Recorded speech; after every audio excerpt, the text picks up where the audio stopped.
Les saludamos en el nombre de nuestro Señor Jesucristo.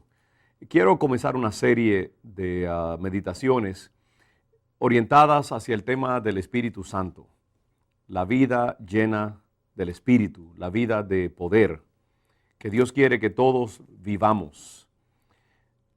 Dios quiere que nuestra vida sea fortalecida y fundamentada en el poder de su Espíritu.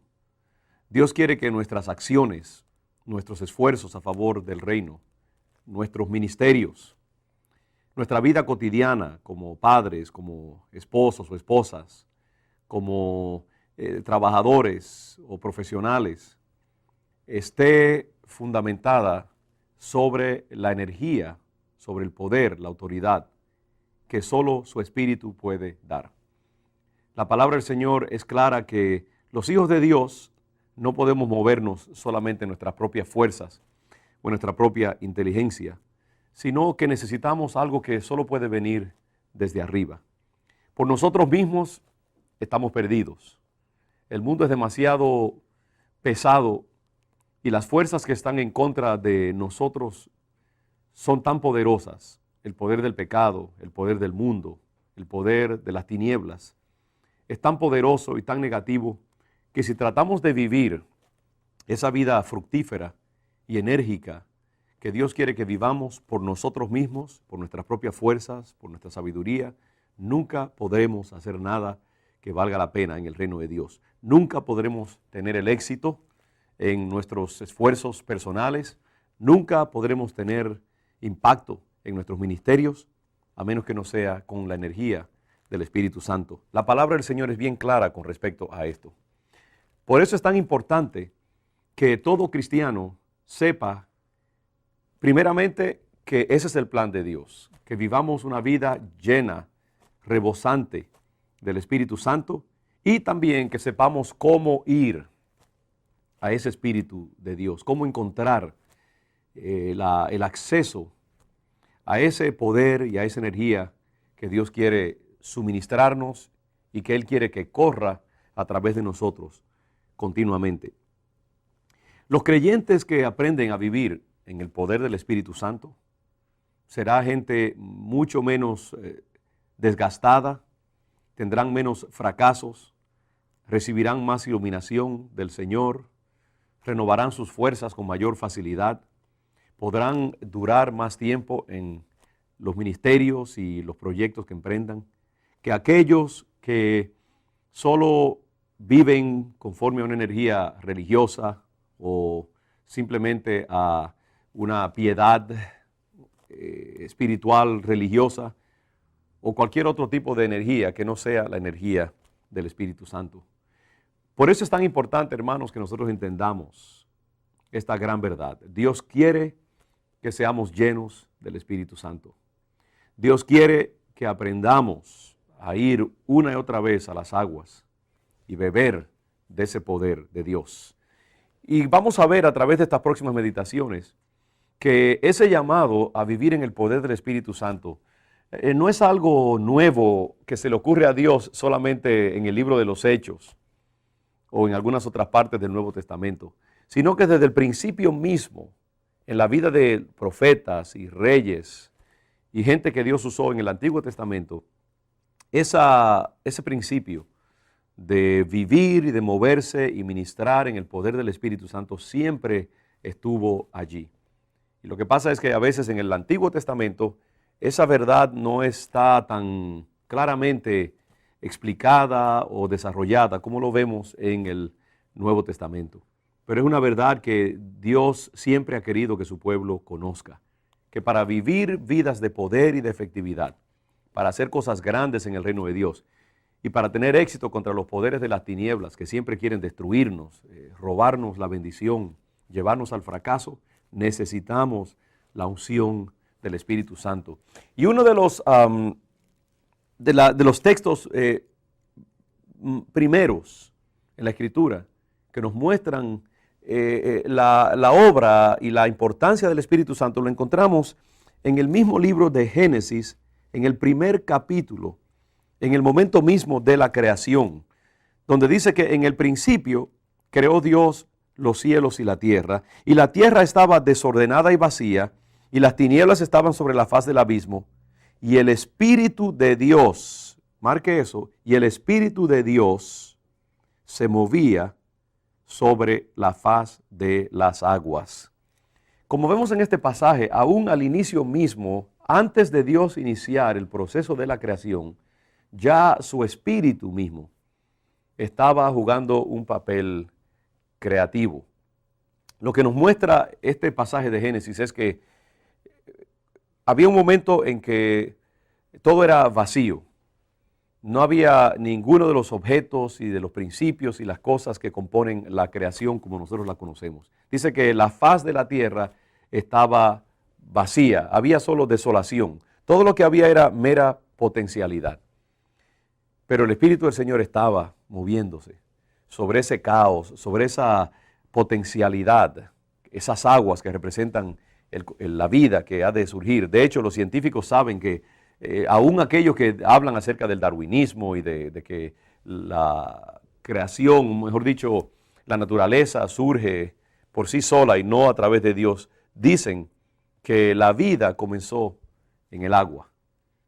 Y aquí dice claramente que el Espíritu del Señor se movía sobre las aguas. Es decir, cuando hay algo vacío, cuando hay algo que es caótico, que es mera potencialidad en nuestra vida, lo que hace posible que surja la vida es la presencia del Espíritu Santo. Lo que vemos aquí es que Dios estaba preparando para crear, para ordenar, para poner los fundamentos de lo que había de ser toda la creación que hoy nosotros disfrutamos. Y vemos el Espíritu del Señor moviéndose y preparándose para hacer lo que tenía que hacerse. Yo diría que esto nos enseña que toda creatividad tiene que venir por medio del Espíritu Santo en nosotros. Lo que convierte nuestro vacío, lo que convierte nuestro potencial, lo que convierte a veces el caos que hay en nosotros, el desorden, en creatividad, en vida, en acción, en orden, es la presencia del Espíritu Santo. En un sentido, el Espíritu de Dios, así como se posó sobre las aguas para entonces comenzar a crear lo que habría de ser la naturaleza y la creación, tiene también que posarse sobre nuestras vidas, nuestros ministerios, todo lo que nosotros somos, y dar a luz la creatividad que Dios quiere que se dé en nuestra vida. Pero para eso necesitamos la unción, la llenura, la presencia, el mover del Espíritu Santo en nuestra vida y nuestros ministerios. Hemos iniciado una serie de mensajes que enfocan el mover del Espíritu Santo en la vida del creyente. Hemos estado señalando que todo hijo de Dios necesita la energía y el poder que viene del Espíritu Santo. Que cuando Dios nos llama a la vida cristiana, nos llama para recibir poder de lo alto y para ejecutar todas las cosas que Dios quiere que llevemos a cabo en su poder y no en nuestra propia energía. Uno de los retos más grandes que tenemos como hijos de Dios es aprender a movernos no en nuestras propias fuerzas, sino en la fuerza que viene del Espíritu Santo. Transferir nuestras acciones a esa fuente, cambiar el motor, por así decirlo, de nuestra manera de actuar en la vida, de manera que la energía principal, la fuerza motriz de nuestras acciones, sea la fuerza que viene del Espíritu Santo y no nuestra propia energía carnal y humana. Señalamos en nuestro último mensaje que las referencias al mover del Espíritu Santo y a la necesidad que hay en el mundo de la fuerza del Espíritu Santo, no es algo que surge solamente en el Nuevo Testamento o en el libro de los Hechos, como algunas personas piensan, donde se muestran todos estos movimientos poderosos del Espíritu Santo, sino que desde el inicio mismo de la creación, vemos que el Espíritu de Dios es la fuente de toda creatividad. Señalamos que en el primer capítulo de Génesis ya vemos el Espíritu Santo posándose sobre las aguas, sobre esa tierra que está desnuda y vacía y desordenada, preparándose para convertir todo ese potencial en algo ordenado, algo hermoso, algo que sostenga la vida. Y hemos dicho que de esa misma manera, nuestra vida es como ese universo vacío, desordenado, desnudo, cuando entramos a los caminos del Señor.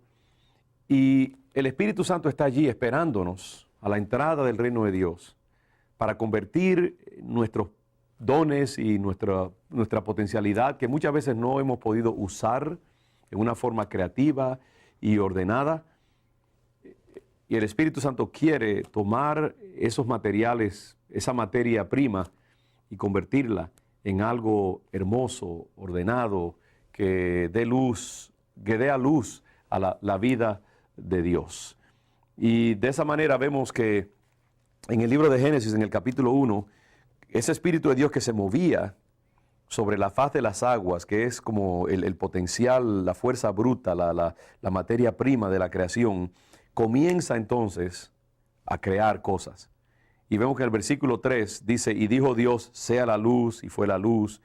Y más adelante Dios ordena que las aguas se separen y que haya orden en las aguas. Todo este tipo de cosas está hecho por medio del Espíritu de Dios, que es la fuente creativa.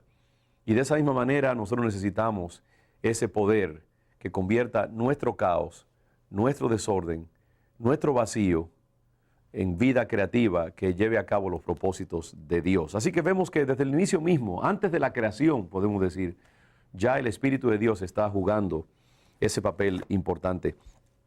Hay otro pasaje que quiero discutir con ustedes con más tiempo, y vemos ya cómo ese Espíritu de Dios en el Antiguo Testamento se está moviendo en la vida de los hombres y mujeres y profetas y reyes que Dios había de usar para llevar a cabo sus obras en la vida del pueblo de Dios. Uno de los más dramáticos ejemplos que tenemos del mover del Espíritu Santo en la vida de un hombre, lo encontramos en la vida del rey Saúl.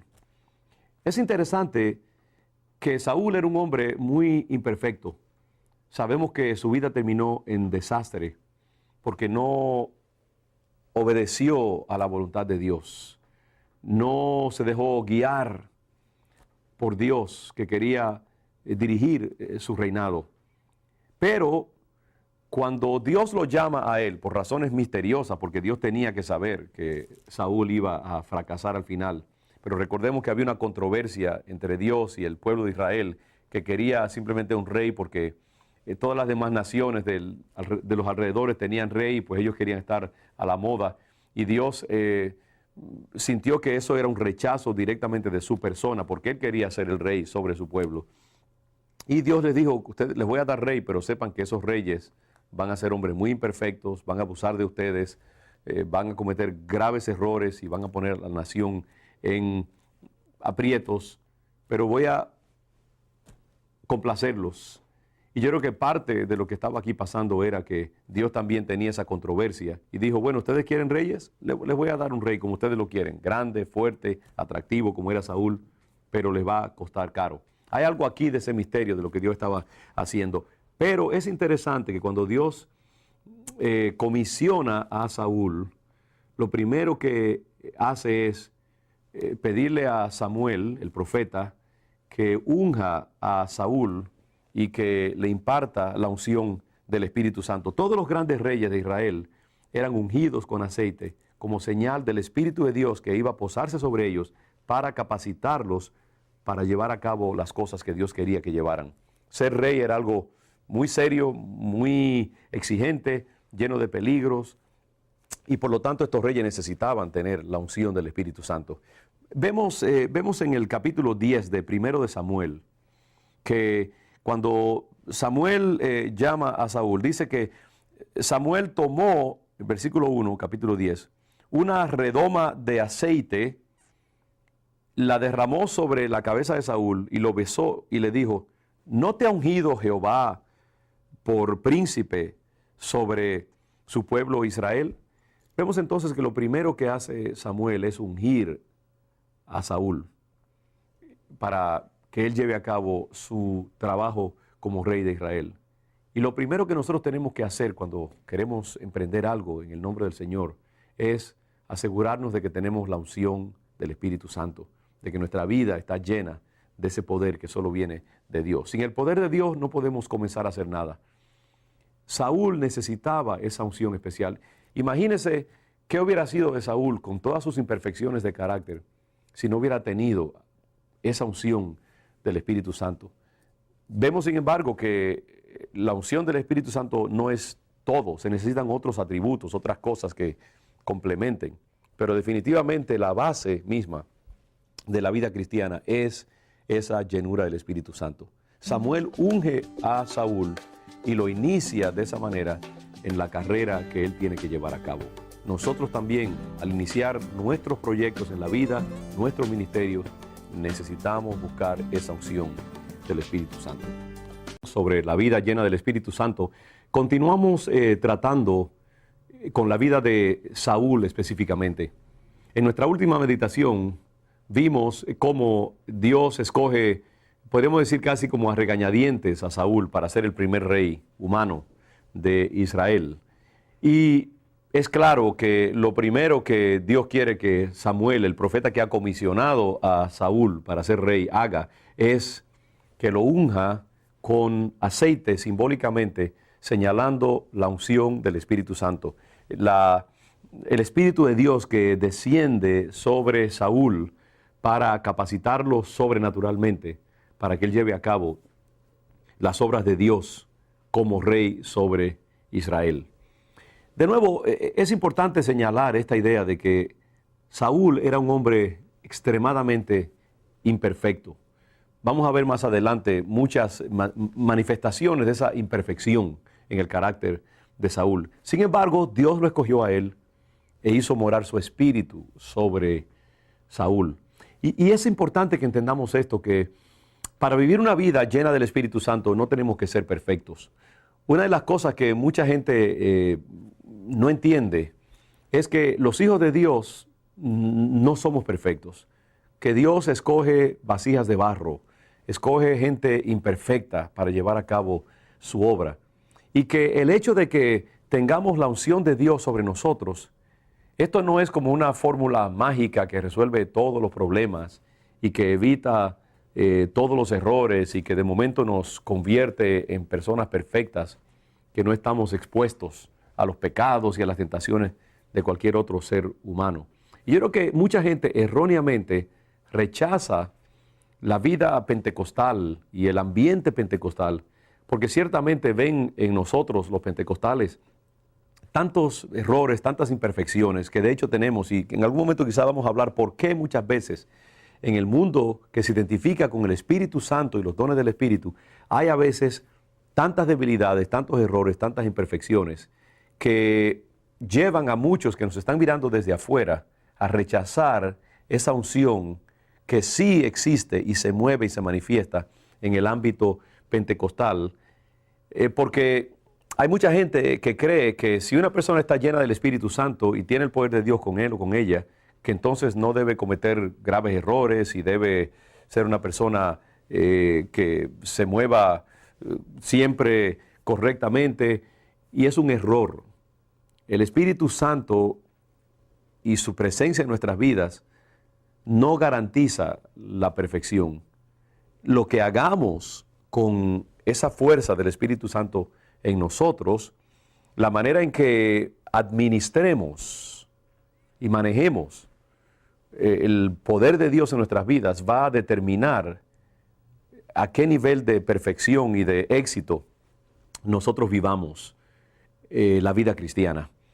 Saúl, a pesar de tener el Espíritu Santo dentro de él, no se sometió a ese espíritu, no dejó que el Espíritu Santo lo fuera formando, lo fuera trabajando, y por eso cometió graves errores. Una de las cosas que tenemos que entender es que cuando recibimos el poder del Espíritu Santo, tenemos que someter nuestra vida continuamente, tenemos que cada día pedirle a ese Espíritu que vaya llenando más y más todas las áreas de nuestro ser y que nos vaya iluminando para que entonces nosotros podamos usar esa energía, ese poder tan grande que habita dentro de nosotros.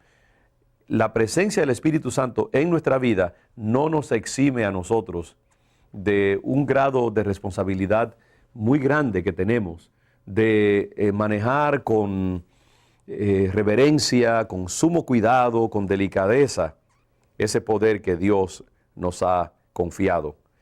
Si nosotros no mantenemos esa unción del Espíritu Santo viva en nosotros, si no dejamos que ella cambie nuestras imperfecciones y moldee nuestro carácter, si no usamos la sabiduría que viene de la presencia del Espíritu Santo en nuestras vidas, entonces el Espíritu de Dios simplemente va a quedarse allí también como un gran recurso que no estamos usando a lo máximo.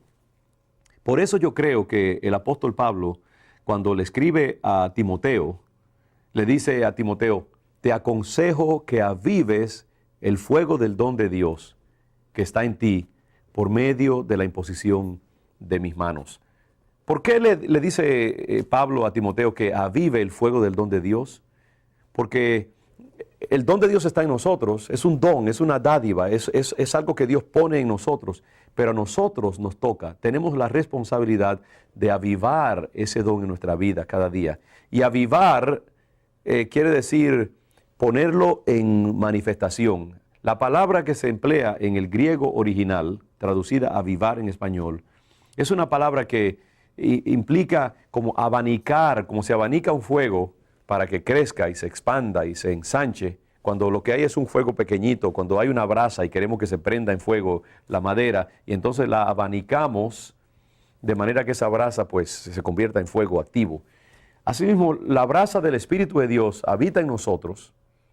Tenemos todas esas imperfecciones, todo ese caos que está en nosotros, como decíamos en el texto de Génesis capítulo 1, pero entonces tiene que darse un proceso creativo, un proceso de ordenamiento, donde Dios poco a poco va tomando todas esas áreas de negatividad, de desorden en nuestra vida, y las va ordenando una a una y convirtiéndolas en un mecanismo ordenado y coherente que funciona efectivamente para llevar a cabo los propósitos de Dios. Saúl, yo creo que al recibir la unción del Espíritu Santo de parte de Samuel, no entendió que ahora él tenía que permitir que Dios comenzara a obrar en él y a tratar con sus defectos para que él pudiera entonces ser verdaderamente usado por Dios y que el enemigo no tuviera oportunidad de entrar en su vida y hacer las cosas destructivas que el diablo siempre quiere hacer en la vida de aquellos que Dios quiere usar. Vemos que estos hombres que Dios usó grandemente y llenó con su Espíritu Santo, por ejemplo, vemos a Saúl, a David, a su hijo Salomón, todos ellos cometieron gravísimos errores. Salomón terminó un desastre espiritual como idólatra, introduciendo la idolatría a Israel, por ejemplo, aunque Dios le dio una unción terrible de sabiduría y lo prosperó en grandes maneras. Pero yo creo que en la medida en que estos hombres no sometieron su vida, su carácter y permitieron que pecados sistémicos moraran dentro de ellos, en esa medida el enemigo tuvo oportunidad de hacer daño. Pero lo importante que señalemos es esto: tú no tienes que ser perfecto para que el Espíritu de Dios se mueva dentro de ti. Lo que tienes que hacer es estar dispuesto y abierto y dejar que el Señor venga a tu vida. Pero una vez que Él venga a tu vida, tienes entonces que dejarlo que Él obre en todas las dimensiones de tu vida para que tú puedas usar poderosamente ese Espíritu de Dios. La responsabilidad está en tus manos y Dios espera que tú cooperes con su Espíritu para llevar la manifestación de su Espíritu a su máxima plenitud.